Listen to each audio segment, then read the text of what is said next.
পাকিস্তান হানাদার বাহিনী হয়ে গেল শুধু হানাদার বাহিনী, মুক্তিযুদ্ধের ভাস্কর্য ভাঙা হলো লাগাতার, আপনার ৩২ নম্বর ভাঙা হলো এবং বলা হলো মুজিব হচ্ছে কাল্ট। কিছু কিছু শব্দ রাজনৈতিকভাবে ব্যবহার হচ্ছে এরকম অভিযোগ এসেছে, যেমন ফয়সালা, বন্দোবস্ত, মীমাংসা, ওয়াদা।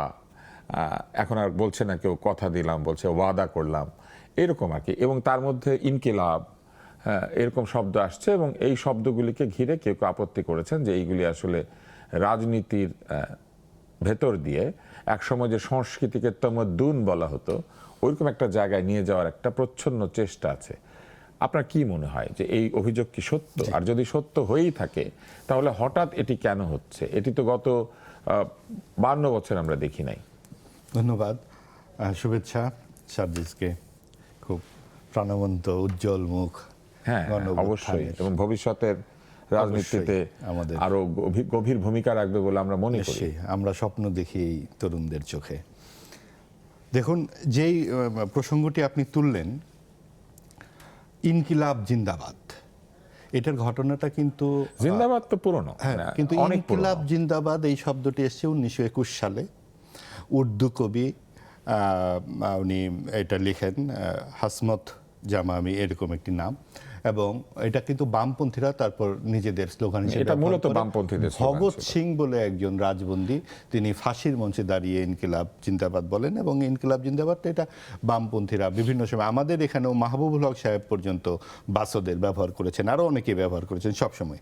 এটা নিয়ে কোনো আপত্তি আসতো না, কারণ ইনকিলাব জিন্দাবাদ অথবা নানান রকম শব্দ, অনেকেই জয় বাংলা বলছেন, কেউ বাংলাদেশ জিন্দাবাদ বলছেন, এটা নিয়ে কখনোই আপত্তি আসবার কথা নেই। কারণ যে কোনো প্রবাহমান ভাষায় নানান দেশে শব্দ আসবেই। যখন ভাষা জীবন্ত থাকবে, সক্রিয় থাকবে, বিভিন্ন জায়গা থেকে শব্দ আসবে এবং ভাষাকে আরও জীবন্ত, গতিশীল করবে, এটাই স্বাভাবিক। কিন্তু হঠাৎ করে কেন ইনকিলাব, এবং ওই রাতে কেন কারো মুখে আমরা আমার ভাইয়ের রক্তে রাঙানো 21শে ফেব্রুয়ারি শুনলাম না?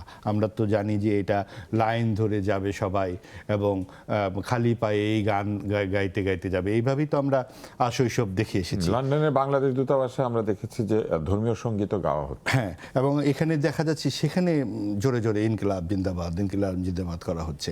এবং এটা কেন?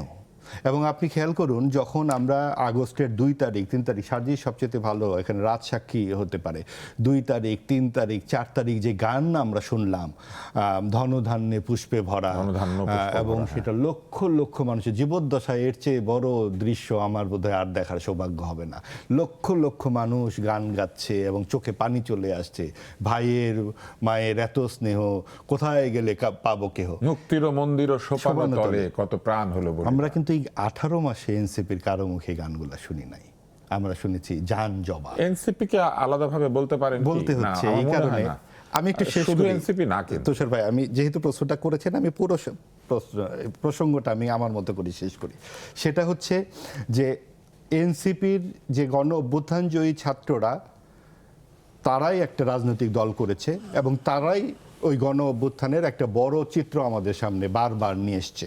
নতুন বন্দোবস্ত বলুন, রাজনৈতিক বন্দোবস্ত, ইনকিলাব জিন্দাবাদ, ইনকিলাব মঞ্চ হয়েছে, সব কিছু এগুলো এনসিপির ডালপালার মতো করেই আমরা দেখেছি, যারা আমরা তখনকার এবং পরবর্তীতে পর্যবেক্ষক বা বিভিন্নভাবে অংশীজন ছিলাম। এবং তারাও কিন্তু সেটা অস্বীকার করে না, তারাও বলে যে আমরা গণ অভ্যুত্থানের, এখনও যেই প্রশ্নগুলো আসবে সেখানে। কিন্তু আমরা 18 মাসে, ঠিক আছে, আপনার কথা মতো এটাও আমি বলতে পারি, ঠিক আছে এনসিপি না হয়, কার মুখে আমরা শুনেছি সেই গানগুলো? কার মুখে আমরা শুনেছি? যে তরুণদের মুখে শুনেছি, বয়োজ্যেষ্ঠ যারা ছিলেন গত 18 মাসে শুনি নাই। 18 মাসে শুনি নাই, কিন্তু আমি নিজেও কিন্তু এই গান গেয়েছি এই 18 মাসে। তখন আপনি গান গাওয়ার কোনো মঞ্চ পাই নাই। আমরা মঞ্চ পেয়েছি ইনকিলাব জিন্দাবাদ, মঞ্চ পেয়েছি জবান, জান জবান, তারপরে কি আজাদি, এই সব শব্দ আমরা শুনেছি। এই শব্দগুলো এবং এইভাবে কিন্তু কোরাসে এতখানি এগিয়ে এসে বলার প্রত্যয়টা কিন্তু আমরা 24-এর ওই জুলাই আগস্টে দেখিনি। আমি ওই পার্থক্যটার কথা বলছি। এবং তখন মনে হচ্ছিল এটা ভারতীয় আধিপত্যবাদের বিরুদ্ধে এক ধরনের দাঁড়িয়ে যাওয়া, যে জয় বাংলা স্লোগানটাকে বাদ দিতে হবে বা বাংলাদেশ জিন্দাবাদটাকে বাদ দিতে হবে। আপনি যখন কোনো কিছু একটা জোর করে চাপিয়ে দিবেন তখন কিন্তু আসলে সন্দেহটা জাগে, এবং এই সন্দেহের সঙ্গে মিলে তখন যে পাঠ্যপুস্তকের যে বই বিসিএস পরীক্ষার প্রশ্ন থেকে উঠিয়ে দেওয়া হলো মুক্তিযুদ্ধ, হলো প্রতিরোধ যুদ্ধ, তারপরে পাকিস্তান হানাদার বাহিনী হয়ে গেল শুধু হানাদার বাহিনী, মুক্তিযুদ্ধের ভাস্কর্য ভাঙা হলো লাগাতার, আপনার 32 নম্বর ভাঙা হলো এবং বলা হলো মুজিব হচ্ছে কাল্ট, এই কাল্টকের হাত থেকে মুক্তিযুদ্ধের ইতিহাসকে বাঁচাতে হবে। এই সব কিছু মিলিয়ে আমার মনে হয় যে এই যে ইতিহাসের অতীত যাত্রা এবং অতীতমুখী একটা অন্ধকার যাত্রার সাথে আমি এই শব্দগুলোকে মিলাতে চাই। এবং আমার কাছে মনে হয়, ব্যক্তিগতভাবে আমার মনে হয় যে একটা পর্দা সামনে, মঞ্চের বা থিয়েটারে আমরা যে পর্দা দেখি সেই পর্দার ভেতর থেকে কিন্তু অভিনেতারা বের হয়, গ্রিন রুম থেকে। আপনি জানবেন, আপনিও জানবেন, আমরা ইনকিলাব এবং আজাদি দেখেছি গ্রিন রুম থেকে বেরিয়ে আসা কিছু উচ্চারণ।